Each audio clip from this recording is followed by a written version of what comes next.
Vocês saem mais isso. Ai, Minha filha, gente, 2 semanas já passou prova? aqui, a entrada aqui você não vai passar. Entendeu? Você vai proteger a parede. E você vai passar e pulverizar, vai secar.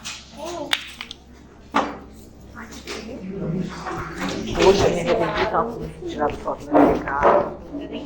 De quarta-feira.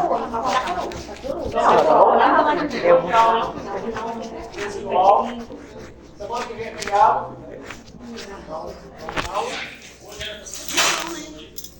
Aí depois a gente vai ter uma revisão. Aliás, depois já tem mais uma aula, que é Resistência de Complicações, então é a segunda aula de hoje. Depois a gente vai ter uma revisão, aí depois é a prova. Final de junho. Isso aí. Então vamos lá, hoje então a aula sobre cicatrização textual. A prática tem muita coisa hoje. Então a gente já vai trabalhar com as técnicas de inspiração dentária. Então quem é P1 levanta a aula hoje. Material de cirurgia completo. A autorrotação, as brocas, a cria e a esférica e o manequim. Ok? Então só para vocês já irem se programar. Vamos lá, vamos começar hoje então sobre os tipos de cicatrização, como que acontece a cicatrização de um alvéolo, de uma incisão, de um retalho, as fases, né? Como acontecem os acontecimentos aí em sequência ao a gente realizar essas cirurgias.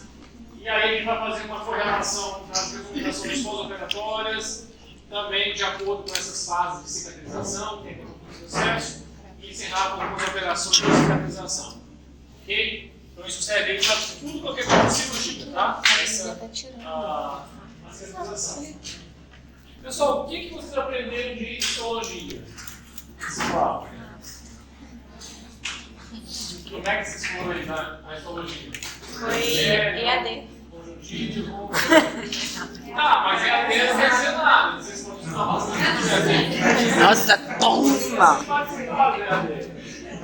Isso é um pouquinho. Só que eu não falei aqui para vocês. EAD aqui da faculdade é péssimo, né? Porque você não consegue ter aula. Vocês possam entender um pouquinho. Apaga essa luz aqui a para ajudar. Entendeu? Então vamos lá, ó. A nossa ideia é o quê, pessoal? Que o organismo ele se regenere, ou repare, obviamente. Então a gente entende que nós, como cirurgiões, vamos desenvolver, realizar ali uma intervenção cirúrgica, uma incisão, uma injeção dentária, e acreditamos que isso vai dar certo, vai parar de sangrar, vai cicatrizar, o tecido vai formar de novo, né? Vai ter então a neoformação dos tecidos de revestimento, de mucosa, do epitélio. Então a ideia é realmente que ocorra essa cicatrização. E é importante a gente também entender que as incisões podem ser colocadas em locais, eu diria, mais fáceis de cicatrizar, porque se a gente incisa, isso é mais importante para a pele, tá? Uma incisão numa área que você tem muitas rugas, você pode criar uma cicatriz hipertrófica, então tem que ter esse tipo de cuidado. Mas a ideia é o quê? A gente realizar uma cirurgia muito bem realizada. A gente falou na aula passada os cuidados com o retalho, como lacerar o tecido, né? Incisões divergentes para base, o retalho se realizando para promover ali o suporte sanguíneo, para garantir que essa cicatrização seja favorável e não tenha áreas necróticas ou isquêmicas que iriam retardar o processo de cicatrização. E aí, nos autores, o jeito deles, ele fala, né, para obter melhores cicatrizes, as incisões devem acompanhar as dobras naturais do corpo e das rugas faciais. E uma cicatriz pode se cruzar essas linhas faciais e pode se tornar uma cicatriz hipertrófica. Então, como falei agora há pouco, uma incisão na pele, por exemplo, na testa, ninguém quer tomar um corte na testa, né? Mas se o corte ou a incisão for no sentido vertical, vai criar uma ruga, uma cicatriz muito mais importante do que se fosse uma incisão horizontal. Então, só para que vocês tenham essa ideia aí de acesso cirúrgico, né, um pouquinho aí essa parte de anatomia. Ok. Quem sabe a diferença de regeneração e reparo? Regenerar muito preciso. E reparo é o quê? Tá. Alguém pode me dar algum exemplo de um tecido que ele regenere? Algum tipo tecidual? Pele, cutâneo, né? Pele, o que mais? Sempre a pele vai regenerar? Depende do quê? Da lesão. E osso? Também? Esse mesmo princípio? Também, né? Tá. Alguém sabe algum exemplo de um tecido que só pelo tipo dele ele não tem uma boa capacidade de regenerar? Tecido nervoso, né? Neurônio. Isso. Então, baseado no que está aqui, a cicatrização é um termo amplo que ele é aplicado tanto para uma regeneração quanto reparo. Uma regeneração, então, é quando eu vou ter uma recuperação de todos os constituintes celulares que foram perdidos. A gente pode entender isso como tipo de tecido perdido e também quantidade. Qualidade e quantidade. Já reparo, não. Você não consegue recuperar o que foi perdido e aí vai ter algum tecido substitutivo ali. Ok? Então vamos aos exemplos. Se você extrai o dente e naquela extração a tábua óssea foi íntegra, tudo certinho, então eu acredito que o osso é um tecido que tem capacidade de regeneração e pela cirurgia realizada vai regenerar, porque não perdeu o osso. Se naquela cirurgia você, ao invés de não conseguiu extrair o dente, fraturou a raiz, e aí fez uma ostomia, tirou toda a tábua vestibular, que eu aconselhei ela passada para não fazer, apenas um desgaste em volta. Mas você arrancou a tábua vestibular inteira, então você pode chamar aquilo ali de regeneração? Peraí que esse negócio está um pouco complicado.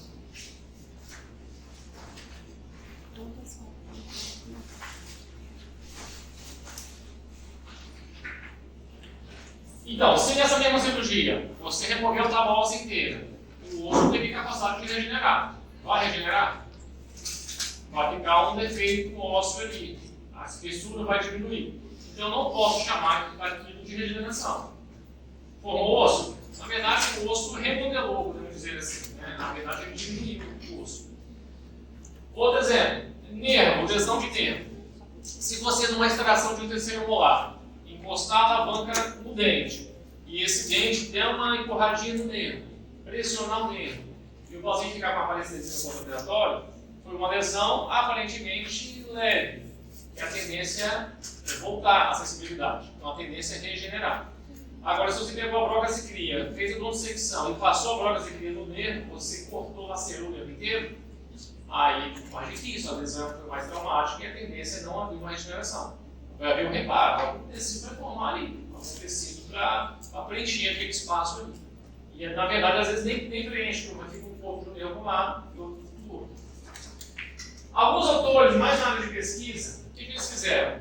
Fizeram vários trabalhos em modelos animais diferentes, pegaram o cachorro, o coelho, enfim, e foram fazendo defeitos ósseos na maxila ou no mandíbula, em vários tipos de osso. E viram a capacidade espontânea de regeneração. O que isso quer dizer? Aí tem conceito de defeito ósseo de tamanho crítico. Então, se eu pegar uma broca e fizer uma cavidade de uns 3 milímetros de diâmetro no macaco, e não colocar enxerto nenhum, aquilo vai fechar sozinho. Agora, se eu fizer de 5 milímetros, pode ser que não feche. Então, eles descobriram vários modelos animais, tipo ósseo, que tem uma capacidade espontânea de regeneração. Aí isso é interessante para a área de endodontia, de enxerto, e até eu já abro uma ressalva, por exemplo. A endodontia costuma indicar muito enxerto, é verdade? Você já ouviu falar, extrai o dente, vai pensar em fazer um implante, então não deixa criar o véu assim, coloca enxerto para preservar, é isso? E daqui a 6 meses faz o implante. E se você não fizer nada, não colocar enxerto, será que vai fazer diferença? Então é uma crítica a gente pensar. Claro que tem várias variáveis aí, né? Temperatura, o osso é fino, o dente. Mas enfim, para que vocês tenham ideia de que é possível ter uma regeneração completa de uma cavidade óssea, dependendo do tamanho. Ok? Então essa é a ideia. Indo para a histologia, eu queria saber se vocês estão férias e lembram disso. Então vamos lembrar aqui comigo. Como que é formado, quais são os constituintes, né, do nosso corpo, né, do nosso epitélio, do tecido conjuntivo. Epitélio vai revestir todas as superfícies do corpo, as cavidades, o tubo, né, digestivo.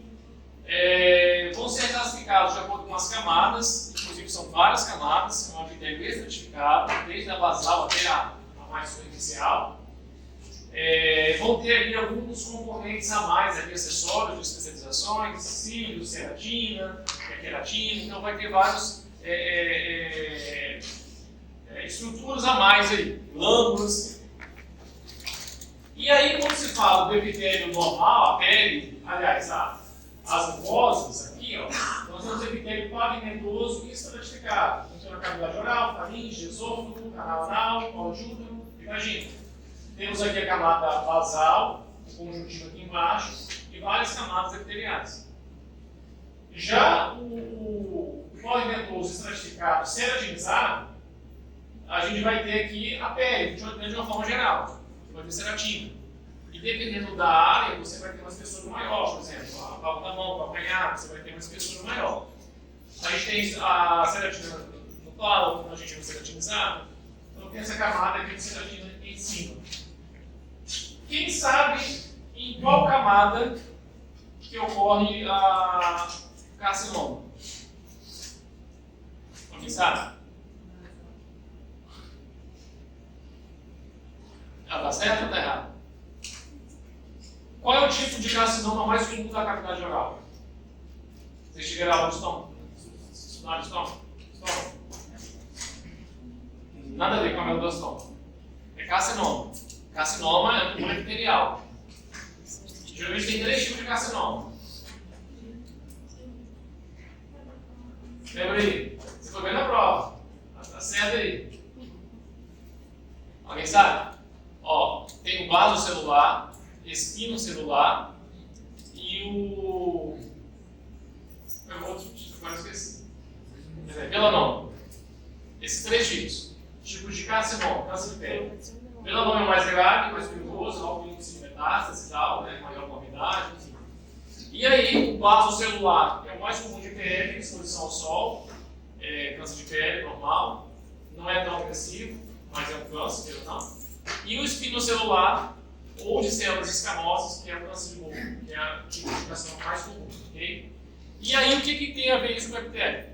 Porque ele é classificado como câncer mesmo, como carcinoma, quando ele envolve toda a superfície das camadas epiteliais e invade no conjuntivo. Quando fica restrito ao epitélio, ele ainda não é um carcinoma. Bom, vamos imaginar assim, se as displasias celulares estiverem presentes em todo o trajeto das camadas estratificadas do epitélio, em todas as camadas, a gente chama de carcinoma em cima. Envolveu tudo. É quase um carcinoma. Só não virou carcinoma ainda porque não rompeu a camada basal e foi no conjuntivo. Isso é verdade que quando a gente vê clinicamente os pacientes com carcinoma, câncer de boca, você vê uma úlcera associada. A úlcera significa que o conjuntivo está exposto. Okay? Se não pegou toda a superfície epitelial, não é carcinoma. Aí pode ser alguma lesão pré-cancerígena, uma leucoplasia, uma eritroplasia, então eu puxei isso aqui lá das pontas para vocês para correlacionar, tá bom? Vamos lá. Dando sequência aqui, ó. Nutrição do epitélio vai ser por difusão, porque você tem um tecido conjuntivo vascularizado, muita camada de célula, então vai irrigar aquilo ali, só que não tem vaso sanguíneo na pele, né? Mas aquilo aí por difusão, os nutrientes vão chegar ali a todas as camadas. Bom, existe o tecido conjuntivo embaixo, de sustentação, e vai ter ali, vamos lá, tudo praticamente. Então você vai ter o plasma, na verdade não o plasma vem do sangue, mas a substância fundamental amorfa, que vai ficar ali no meio do líquido intersticial. Você vai ter fibras de tecido, fibras colágenas, reticulares, elásticas, a substância fundamental amorfa, proteínas, glicoproteínas, células de defesa, fibroblastos, as células adiposas, leucócitos, enfim, tem tudo ali. Então, essa aqui é uma breve revisão aí para vocês. Para chegar agora, então, a gente entender nesse contexto aí como é que vai cicatrizar, quais são os tipos de cicatrização. Você vai informar tudo isso aqui que a gente está conversando. E aí, Quem sabe, então, a gente já comentou várias vezes, qual é a diferença de cicatrização de primeira para a segunda intenção? Fala aí, Vera. Sei que você está na primeira cadeira aqui, está estudando todo dia. Ajuda aí. As bordas, sim. As bordas da ferida, sim. Elas têm contato um com o outro. Em qual? Primeira. Sim. A segunda, não. A segunda não. Baseado nisso, ele falou que na primeira teve contato, né, e a segunda não tem uma distância na segunda. Qual é a diferença em relação à produção dessas substâncias? Quem vai produzir mais, quem vai produzir menos? É fácil, né, gente? Pensa aí. Fala aí. A primeira acontece o que na primeira? E na segunda? Mais. Isso aí. Então vamos lá. Cicatrização de primeira intenção é a relação das bordas da ferida. Então, geralmente, a borda deve estar em contato. A gente cria alguma referência, 1 milímetro ali de distância no máximo, né? Quando está bem pertinho, seria a de primeira intenção. Então, só vai ter vantagem. Essas vantagens vão ser no sentido que vai precisar produzir menor quantidade de substâncias. Mas que substâncias são essas? São todas elas. Vamos lá, fibras colágenas, migração epitelial, angiogênese, se tiver muita relação também, se for uma fratura óssea também. Osso fraturado também cicatriza no primeiro ou na segunda intenção. Então, se você conseguiu reduzir uma fratura, reposicionar o osso fraturado, vai precisar de produzir menor quantidade de tecido ósseo para ossificar, para formar o calo ósseo. Tá? Então, é só vantagem. Agora, em que situações a gente vai ter uma cicatrização por primeira intenção? Vamos lá, lesão. Lesões. Lesão de tecido mole. Pode ser em pele ou dentro da boca. Tá? Essa cirurgia fez uma excisão elíptica. Ó, removeu a lesão. Fez uma elipse em volta, lesão removida e ficou assim. Se ficar aberto, não suturar, além de sangrar muito, né, vai fazer uma cicatrização com segunda intenção. Suturou, aproximou os bordos da ferida, então vai virar uma cicatrização por primeira intenção. Okay? Tem mais um detalhe.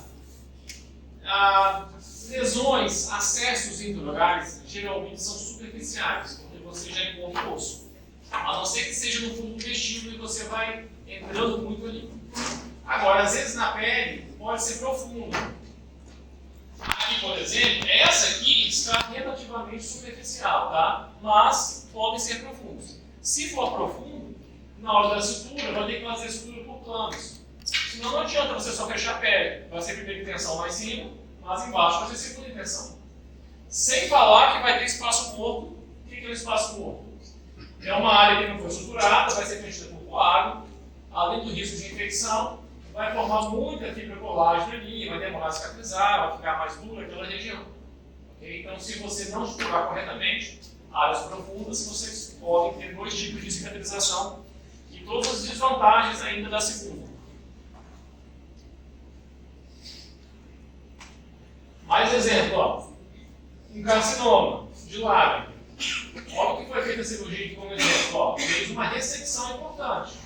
E seguindo também como exemplo que eu falei no início, as rugas, as áreas de expressão facial, o suco mentoniano aqui. Para quê? Para garantir que esse retalho criado aqui foi criado com margem de segurança, tá? Que pode ter célula aí invadindo ao redor, mas a margem de segurança vai poder fechar. E aí a cicatriz tende a ser melhor.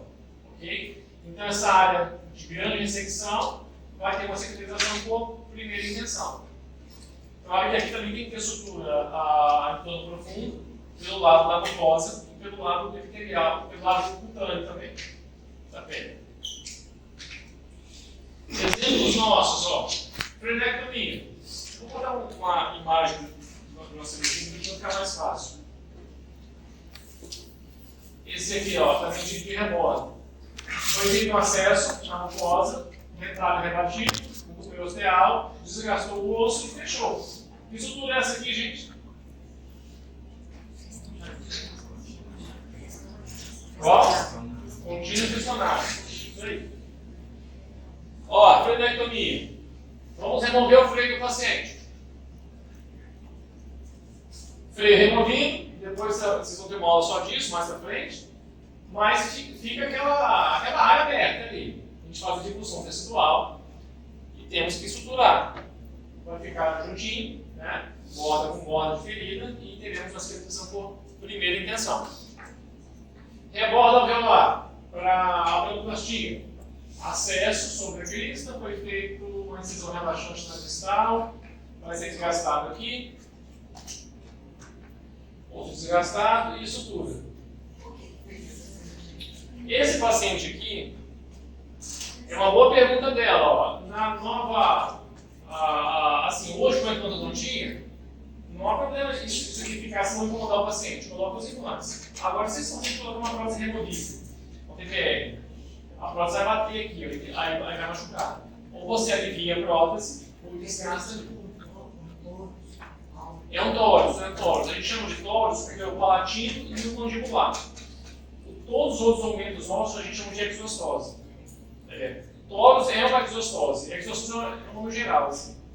Tá? Mas como é palatino e mandibular, a gente chama de tórax. Mas enfim, cicatrização por primeira intenção. E na segunda, é o inverso, a gente já falou. Então a distância vai ser um pouco aumentada entre esses bordos de ferida. E quais situações? Ó, o exemplo clássico são os alvéolos dentários pós-extensão. Mas você pode ter um osso que não reduziu a fratura, mal reduzida, né? Úlceras, lesões abusivas, lacerações. Né? Então, tudo que você tiver uma distância maior entre os tecidos, que não tiver contato, vai ser segunda intenção. E aí, todos os constituintes celulares, ali de conjuntivo e epitelial, vai demorar e vai ter maior quantidade. Então, aqui o exemplo clássico é o alvéolo dentário, pós-extensão. Vamos lá, aquele exemplo que eu falei da aula, tem sendo extraído, e aí fica o alvéolo. Tá? Então, o alvéolo, pessoal, não é para fechar, não precisa. Okay? Em uma extração simples, normal, sem retalho, ele fica assim, aberto. Tecido vestibular e tecido gengival do palatino. Uma sutura em X, ou duas ou três em 8, ou simples mesmo, vai resolver mais com o intuito de você reter o coágulo. A sutura aqui não é computação de bordo, de ferida. É apenas para reter o coágulo. Se esse caso fosse indicado para fazer, aqui é para horta, é outra coisa. Mas se fosse um dente fraturado que você quisesse fazer um implante imediato, você extrai o dente e entra o implante na hora. Aí dá para fazer no mesmo momento cirúrgico. E se você for colocar o provisório, você mantém ainda a gengiva dessa forma, porque o provisório vai ficar ali. Então é carga imediata, aliás, é implante imediato com carga imediata. Uma outra situação, se você colocar o implante e o torque do implante for pequeno, ou seja, o implante não ficar muito firme, aí você não pode colocar prótese. Aí você pensa, eu vou sepultar esse implante, né? Eu vou esperar ele por 6 meses. Aí você pode fazer um retalho aqui e puxar a gengiva para cobrir. Aí a sua mucosa vai cicatrizar por primeira intenção. Professor, qual é a indicação de membrana que eles colocam ali? Sim, sim. Aí a questão da membrana, né, é a regeneração óssea guiada, é ROG. Porque você coloca, só o osso ele vai ajudar, só que a membrana vai proteger para que não haja migração epitelial dentro do enxerto. Você vai separar tecido, é uma barreira, na verdade é de barreira.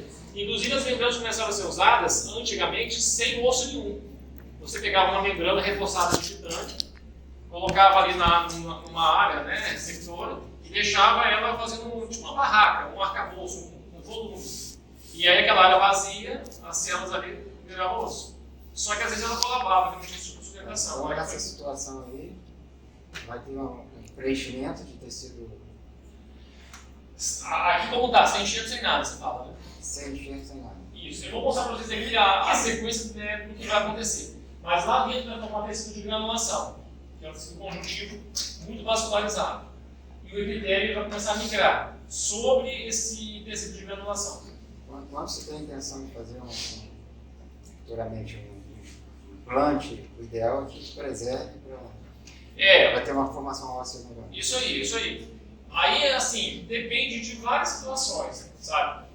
Se a tábua óssea é muito fina, aí é interessante fazer o enxerto nesse momento. Se for uma área não estética, que o osso está espesso, eu particularmente prefiro nem fazer enxerto. Deixa formar osso. Entendeu?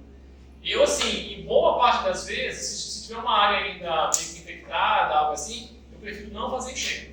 Desde que a tábua óssea tenha se preservado. Entendeu? Mas aí vai de caso a caso, né? A gente vai... Bom, remoção de enxerto gengival livre para enxerto, né? Para periodontia. Foi removido esse enxerto aqui. Ficou essa ferida. Eu vou dar uns pontos ali, por isso que tem ponto da estrutura. Não, a gente dá uns pontos aqui só para reter o ar, não vai ficar aberto. Isso aqui vai fechar sozinho. Isso vai regenerar, inclusive, para ficar igual estava antes. A gente brinca que tecido ceratinizado de pálado é igual capim, você corta e pega de novo. Tá? No pós-operatório dói, é bem chatinho, fica aberto. Então, assim, empala, pessoal, cresce tranquilamente. Tá? E a ideia aqui foi trazer para a área receptora, né? Retalho dividido, ele enxertou, e aí o resultado, ó, depois. Então, aqui foi feito o enxerto, ou não, vai ter uma cicatrização por segunda intenção. Tá, em volta. Olha esse caso que é interessante. Dente incluso. Eu vou conseguir ter ao mesmo tempo primeira e segunda intenção. Mas como assim? Olha lá, Beth. Vamos entender aqui, ó. Eu vou fazer uma incisão aqui, relaxante, intramuscular e uma linear atrás. Rebalo retalho, descolo, vou acessar o dente vai ser removido. Vamos ver aqui, ó. Acesso cirúrgico, achei o osso exposto, osteotomia, dente removido, sendo removido, né? E aí eu tenho um alvéolo. Quando eu fechar esse retalho aqui, essa cavidade desse alvéolo vai ser segunda intenção, não tem como, tem um buraco aqui na cavidade. Mas a mucosa não, tem contato. Então a mucosa é primeira intenção, enquanto o osso alveolar é segunda intenção. Aqui eu vou ter uma cicatrização mais favorável e aqui menos favorável, porque eu estou sobre uma área sem osso. Então pode ter uma deiscência ali e abrir ali. Então o que talvez fosse primeira poderia virar uma segunda intenção em algumas áreas, porque não tem osso embaixo. Pelo menos tem isso. Ok? Dúvidas aí, pessoal? Então deixa eu fazer a chamada por enquanto. Eu tenho todo mundo chegados, atrasados. Eu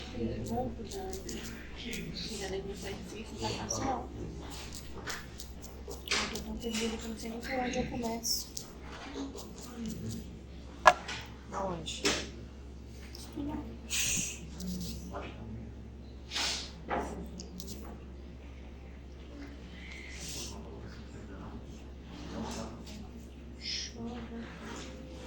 Professor, então ali no retalho do palácio, independente do tamanho do retalho, fica exposto, depois tira, não tem como segurar. No palato, fica exposto. Sempre vai ser. Não é, sempre vai ser. Se for gengival livre, que a técnica você tira de dentro com conjuntivo, fica esse retângulozinho ou um círculo, você tira tudo. Tá? A sutura ela é dada para que você retenha o água e comprima o tecido, aí diminui um pouco o sangramento. Você dá uns pontos assim, envolve o suspensório no dente, faz uns pontos em X, tipo um X no alvéolo, algo assim para você segurar o água. Tem a técnica de retirada de enxerto só conjuntivo. Aí você faz uma incisão linear e consegue, a partir dessa primeira incisão, tirar só o conjuntivo por dentro. Aí você tira, aí depois fica normal. Aí seria uma primeira, mais ou menos segunda, porque vai ficar meio espaço morto lá dentro. Entendeu? Aí eu vou uma aula de pele para mostrar para vocês. Ó, P1 eu já coloquei aí, vamos ver P2 agora.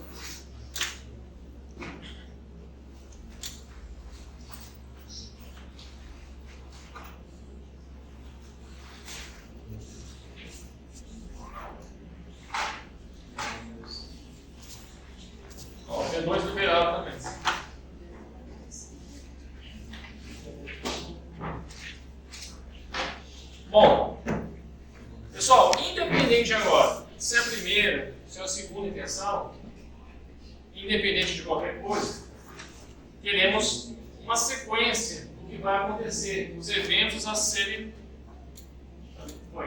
a ocorrerem, né? Então são as fases da cicatrização. Está difícil esse. Está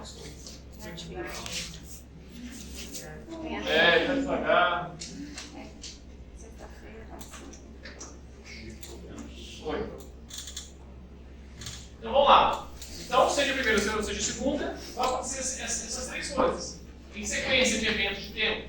Primeira coisa, vai ter a fase inflamatória. Segunda, fibroblástica. Terceira, de remodelação. Pessoal, sem eu explicar, olhando só para a escrita aqui, o que vai acontecer na fase inflamatória?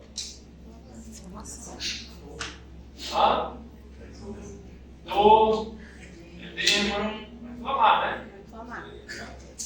Pode sangrar um pouco, né? Ficar roxo. Ok. Depois da fase inflamatória, o que vai acontecer na fase fibroblástica?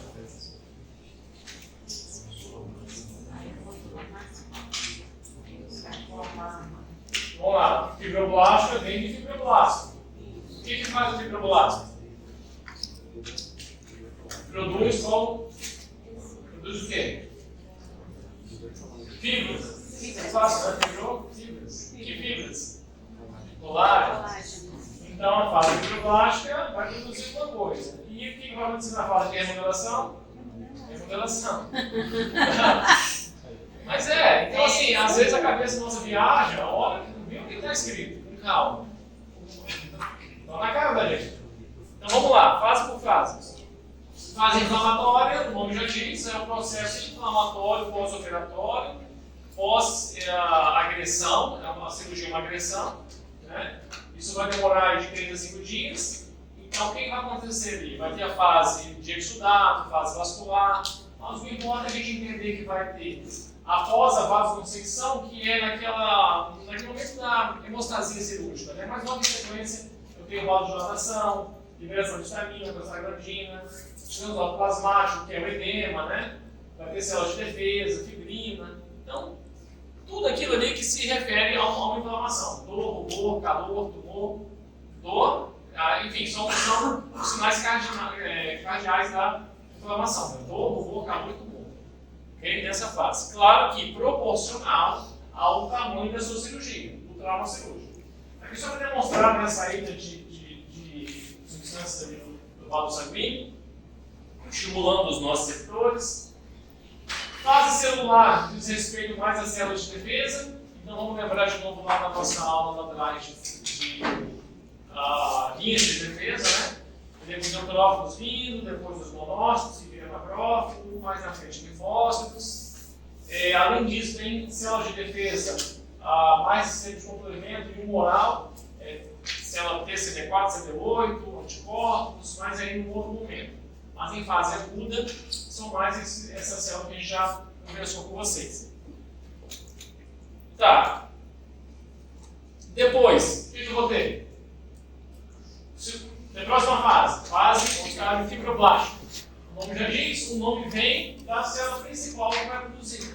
Então aqui a minha ideia é o quê? Produzir muita quantidade das substâncias que foram perdidas. Se for primeira intenção, vai produzir menos. Se for segunda intenção, vai produzir mais. Então tem proliferação de fibroblastos para a produção ali de colágeno, formação de fibrina, substância fundamental amorfa, colágeno, angiogênese, migração epitelial também. Tudo isso vai ocorrer. Então, eu tenho aqui a fase migratória, a fase proliferativa, ou seja, uma área aberta que tem que ser cicatrizada vai migrar das áreas adjacentes. Chegou no meio, vai proliferar, para produzir ali com intensidade o que foi perdido. Uma vez que eu conseguir recuperar, preencher tudo aquilo ali, seja por regeneração, por reparo, que a gente conversou no início da aula, dentro do conjunto celular perdido, ou da quantidade, vamos agora remodelar. Então, se passou em 2 ou 3 semanas, agora a gente vai começar a deixar as coisas perfeitas como era antes. Ok? Então, vai tirar o excesso de colágeno, diminuição de eritema, vai contrair a ferida, tudo isso vai acontecer. Ok?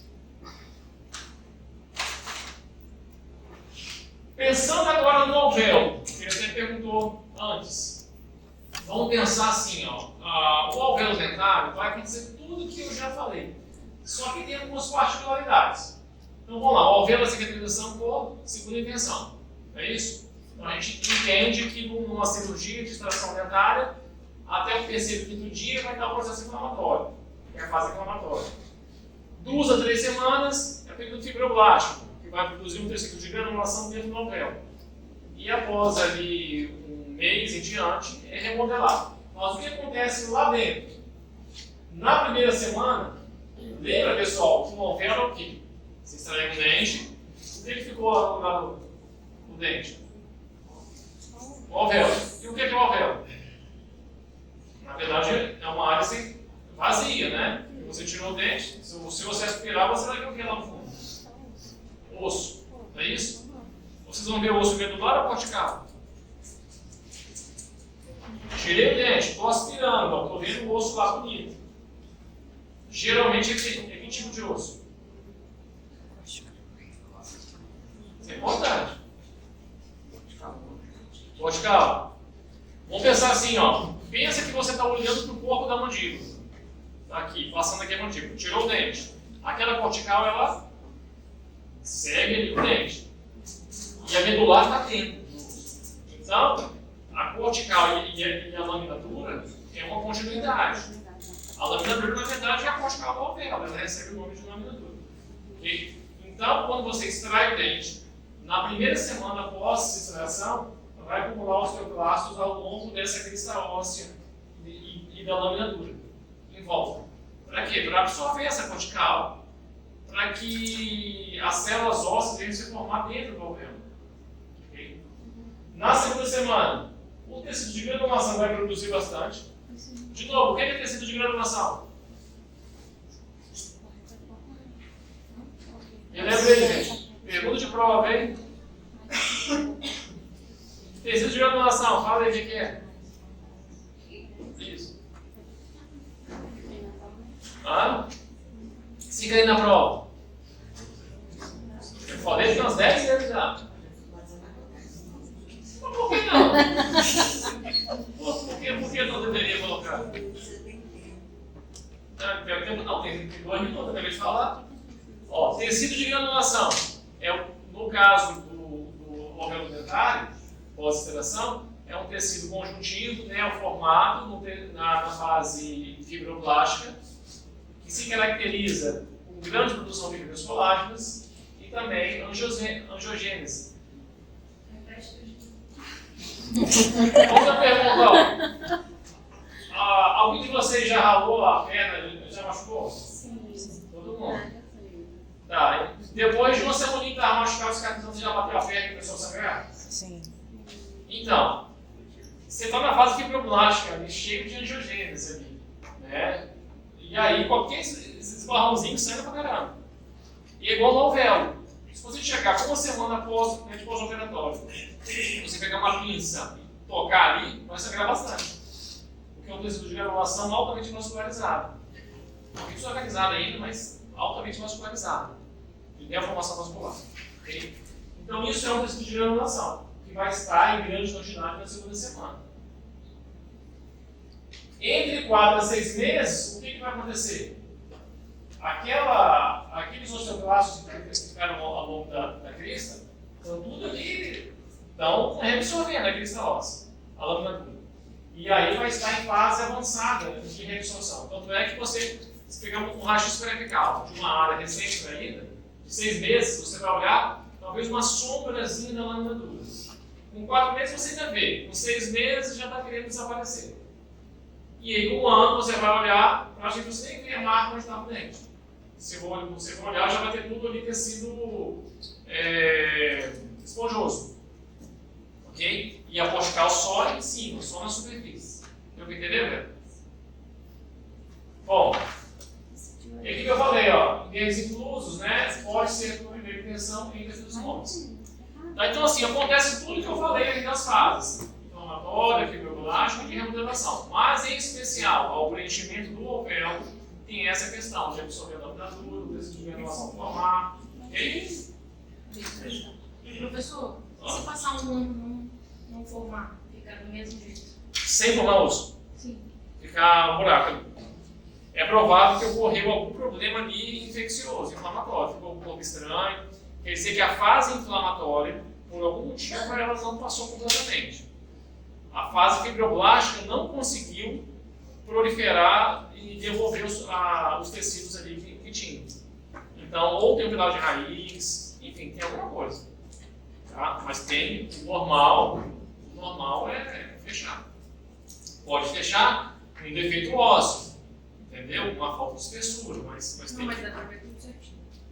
Oi? Dá pra ver tudo certinho. O que você fala tudo certinho? Que extraiu e continuou tudo. A linhazinha assim. Não, tudo bem, mas às vezes ele ainda está reabsorvendo e dentro de onde era o alvéolo já tem osso. Às vezes é isso que você está pensando.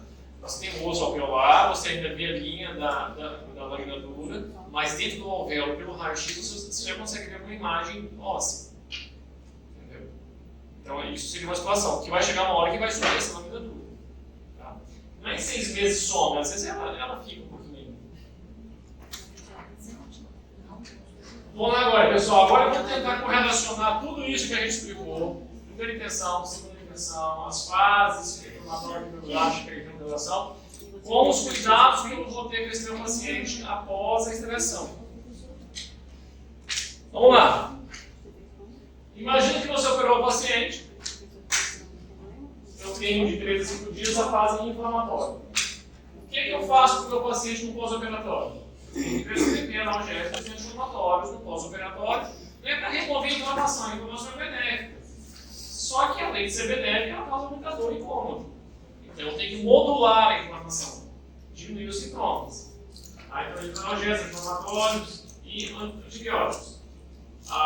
Qual indicação eu posso prescrever para o meu paciente? Eu cheguei a falar isso antes, falei para vocês? Falei nisso? Comentei? Exemplos de analgésicos. Vamos lá. Paracetamol 650 mg ou 500. Dipirona 500 mg ou de 1 grama. Depende da proporção da sua cirurgia. Se for uma extração simples, o analgésico é o suficiente. Eu, honestamente, não gosto de paracetamol, porque eu acho fraco. Dipirona resolve melhor. Tá? Então, uma extração simples, apenas um analgésico pode ser suficiente. Se você fizer um retalho ou ela for um pouquinho mais invasiva, já pode entrar com anti-inflamatório. Nimesulida 100 mg de 12 a 12 horas por 3 dias. Não, eu fiz o terceiro molar. Então você pode estender 5 dias. Eu estou dentro do período inflamatório. Não, a terceira molar pode inchar muito, então você pode associar um corticóide. Dexametasona 4 mg, que é bom para edema anti-inflamatório. 4 mg de 12 a 12 horas. Ok? Outro exemplo, ó. Você pode fazer no terceiro molar, dexametasona e o cetonolaco, que é o Deocil. A dexametasona é um bom anti-edematoso. O Deocil, que é o cetonolaco, 10 mg, ele é um ANES, anti-inflamatório não esteroidal. E você pode, aliás, ele é ótimo como analgésico. Então, só dexa mais o Deocil, perfeito, vai resolver. Sublingual. Tá? E antibiótico. Se você achar que tem um potencial de infecção, claro que você deve considerar fazendo profilático. E dependendo como é que foi a cirurgia, você pode considerar uma vez pós-operatório. Agora você de 8 horas, 7 dias. Então não é uma aula de farmácia, mas está prévia aí um pouco para vocês. Sutura. Faltou um. Quem sabe aí um analgésico de ação central. Se você tiver muita dor, doutor, está doendo. Já do Deocil não resolve. Tramal é uma opção. Tem de 50 e tem de 100 mg. De 8 a 8 horas. E tem um outro exemplo, sem ser o Tramal. Codeína. E aí a codeína de 15 mg, ela é vendida mais associada ao paracetamol, que é o Tilex, o comercial. Okay? Vamos lá. Agora vamos tirar os pontos. Quando é que eu vou resolver os pontos do paciente? Em 5 dias? Em 7 dias? Em 14 dias? Não há uma resposta precisa, mas vamos entender que você precisa de ter uma fase fibroblástica já ocorrendo para que a sutura não abra, para que aquilo não ceda.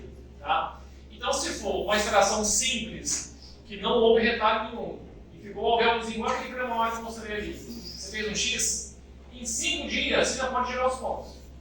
teoricamente poderia tirar os pontos, mas é bom deixar 7 dias. Tá bom? 7 dias seria uma boa margem.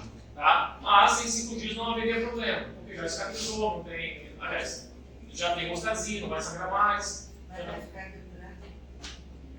O buraco vai formar gradativamente, ele vai fechar gradativamente. Que é o tecido de granulação que eu falei. O que era o sangramento virou coágulo, e aí você botou o ponto em X. Aonde está coágulo vai virar tecido de granulação. E o ponto vai segurar aquele tecido ainda. E aí você vai tirar os pontos em 7 dias, e aquele tecido de granulação ele vai se transformar gradativamente com o osso embaixo. O epitélio vai migrar em cima, então não vai colabar. A não ser que dê uma alveolite. E aí a aula que vem eu vou falar para vocês, a lesão de saúde. Tá? Então, eu procuro deixar os pontos assim. 7 dias é um bom momento. Se for dente incluso, qualquer cirurgia que eu fiz um retalho, e puxei retalho, reposicionei, eu gosto de deixar 14 dias. Tá? Para que a fase fibroblástico esteja um pouquinho mais para frente e menor risco de deiscência de abrir. Senão, uma cicatrização que era a primeira intenção pode virar a segunda, se você tirar antes e abrir. Tá? O que mais eu falo sobre isso aqui? Bom, depois eu lembro depois. Não, assim, teoricamente não há tanto problema, tá? Só que a sutura, ela tende a ser um pouco estranha e aí atrasar a cicatrização também. Ela está ali para ajudar no quadro, na hemostasia, né? Ajudar a começar a firmar a circulação. Agora, vai passando o tempo, ela tende a, eu diria assim, prolongar o estágio inflamatório. Entendeu? Mais ainda se for ponto absorvível, né? Porque ela vai inflamar mais. E ainda é melhor fazer o nylon. Eu sempre defendo o nylon. O nylon ele é mais inerte, tem menor reação tecidual. Então o nylon, se você deixar um mês, ele não vai dar nada. Se deixar cedo, vai para uma placa, vai ficar uma inhaca. Tá? Fica ruim. Ademar, você está falando de cuidados aí, o alvéolo vai estar aberto ali, que é a segunda intenção, né? Sim. Aquele buraco aí. E cuidado com o resto de alimento, como é que é esse processo aí? Então, os cuidados que o paciente tem que ter. Então, vamos lá, pessoal. Assim, vai cair alimento o tempo todo. Isso é verdade. Entendeu? Então a ideia é o quê? Se você suturou bem e a sutura posicionou o coágulo ali e ficou o tecido de granulação, raramente vai cair um alimento lá dentro do alvéolo. Entendeu? Raramente isso vai acontecer. Ele vai ficar mais a nível superficial, ali na beirinha do ponto, ou talvez de baixo um pouquinho, mas bem superficial. E no bochecho isso vai resolver. Tá? Agora, por exemplo, se for um terceiro molar, que ficou uma área mais abertinha, que você não suturou direito, pode acontecer de cair acolhimento e isso vir a infeccionar? É bem possível. Tá? Isso pode acontecer, mas não é o dia a dia, não é o comum. Tá, e você recomenda passar, por exemplo, Periogard pra... Sim, eu vou falar disso aí daqui a pouco. Eu faço pelo gato. Assim, no pós-operatório. Eu já vou falar disso daqui a pouco. Tá? Então, pessoal, quando você tem uma ferida na pele, você protege com almoneio, com esparadrapo, com microfone, na boca, não tem jeito. Fica exposto. Na tua proteção é basicamente a sutura. A infecção a mais simples é a alveolite. A pericoronarite é diferente. Você tem a infecção por um capuz pericoronário de um dente que está nascendo. Aí, pós-operatório, ou é uma alveolite, que é só de local restrita, ou realmente faz um abscesso, uma coisa maior. E a fase de remodelação, pessoal, você extraiu, você tirou os pontos, acompanhe o paciente, não esquece que não, tá? Marca o retorno, volta daqui a 2 meses, daqui a 1 mês novo, entendeu? Só para ver que está tudo indo bem, tá? Então é bom você ver esse paciente, no mínimo, mais uma vez após a sutura. Operar o paciente, no mínimo, 2 consultas de pós-operatório, uma para a sutura e uma revisão depois, no mínimo, tá? Então, dependendo do caso, você vai decidir, às vezes, ver o paciente. Aqui, ó. Recomendações pós-operatórias agora. Recomendação, pessoal, dá por escrito para o paciente. Importantíssimo, até que você reclamar que você não orientou ele e você escreveu lá. Encaminhei as recomendações para o paciente. Isso aqui basicamente é o que eu tenho no consultório, né? Tudo isso aqui. Então vamos lá. Fez a cirurgia. Dieta livre e pastosa nos 2 primeiros dias. E depois aumentar gradativamente a consistência. Operou de manhã, ele vai almoçar. A orientação faz um shake, alguma coisa que possa ter uma temperatura mais geladinha ali. Ou uma sopa que seja um gordinho querendo esfriar. Algo assim. E aí vai assim, mudando gradativamente. Por exemplo, no segundo dia, já pode ser uma carne moída, por exemplo. Claro que ninguém quer engordar, mas uma massa, uma lasanha, isso ajuda, né, em termos de consistência. Ou então fica com os shakes aí, whey, essas coisas, para poder sustentar. E aí, por exemplo, no quarto dia, não vai começar a comer duro de novo, né, então vai devagarzinho. Gelado também, sempre sorvete, essas coisas vai ajudar, gelo na face. A partir do terceiro dia já muda, você já tem que já tirar o gelo e aumentar um pouquinho a temperatura. Vamos ver mais aqui. Evitar comer daquele lado também, orienta ele, né? Não mostra aquele lado. É uma orientação boa. O tom de sal francês só atrapalha, porque ele é mais durinha, casca, então melhor um pouco macio. Não fumar, não beber álcool, o que mais? Não ficar no sol, não mostrar a cabeça, não suar o nariz. Aqui vai algumas orientações específicas. Se você operou seio maxilar, ou fez uma extração de um osso de um seio, oriente a não suar o nariz. Também outra orientação. Se der vontade de espirrar, manda ele espirrar e abrir a boca. Porque se você espirrar com a boca fechada, o ar vai para o nariz e vai para o seio. Ele abrindo a boca é uma área mais para sair para aumentar a pressão no intestino usado. Tá? Então tem algumas orientações específicas de acordo com a cirurgia. Bom, manda o paciente escovar o dente. Ele acha que operou, não é para escovar. A maioria dos pacientes acham isso. Que não é para escovar. Pelo contrário, tem que escovar, senão vai ficar uma nojeira aquilo ali. Só fala para ele, no dente do lado, passa muito devagar a escova e não passar nos pontos da escova, senão vai romper os pontos. E aí que entra o bochecho do perogádio. A orientação é começar o bochecho no segundo dia, para evitar não deslocar o lago, né, que está sangrando ainda. Então, uma boa orientação, deixa a particularmente no terceiro dia começar com o bochecho. De 3 a 4 vezes ao dia, então, Penogard, clorexidina 0,12%, solução aquosa, evitar a solução alcoólica. Eu sempre escrevo, tomar medicação prescrita, para ser bem redundante, repouso, né, nas meninas com sangramento. Atividade física também, pessoal, também depende da cirurgia, mas como regra geral, 7 a 10 dias após a cirurgia. E também quando voltar, volta gradativamente, não vai sair correndo igual um doido, recuperando o tempo perdido, tá? Vai devagar. Se sangrar a pressão local, eu deixo o meu telefone sempre de contato com o paciente, né, e já deixo a consulta de revisão agendada. Então, de uma forma geral, essas são as orientações básicas aí de pós-operatório. Tá bom? Ok. As coisas podem acontecer de forma errada também, né? O que pode acontecer de problema? Tá? Então, tudo a gente espera que vai funcionar bem, mas algumas situações podemos entender que pode atrasar a cicatrização. Tá? Vamos lá. Se numa cirurgia deu ali 10 dias e o paciente ainda reclama que está com dor, o que você entende? Que o período inflamatório, que era para ser de 3 a 5 dias, está alongando. Então você pode ter algum fator ali que está aumentando essa inflamação. Pode ser uma infecção, um dente que ficou para trás, um pedaço de, sei lá, copo estranho, tá? Que caiu lá dentro do alvéolo.